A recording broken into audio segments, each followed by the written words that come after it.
আলামিনের হাবিব জনাব মুহাম্মদ রাসূলুল্লাহ সাল্লাল্লাহু আলাইহি ওয়াসাল্লাম বলেছেন, কিয়ামতের ময়দানে আল্লাহর কসম করে বলছি, সেদিন জাহান্নামীদের ভীষণ কষ্ট হবে আর জান্নাতীদের জন্য অত্যন্ত আসান হবে, অবস্থাটা খুবই আরামের হবে।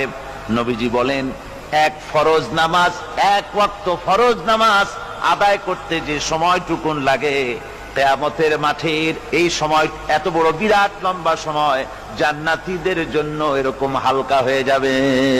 সুবহানাল্লাহ।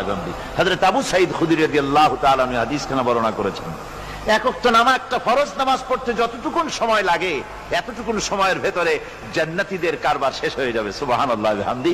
আর ওদের কারবার তো শেষই হবে না। وَيَوْمَ تَشَقَّقُ السَّمَاءُ بِالْغَمَامِ وَنُزِّلَ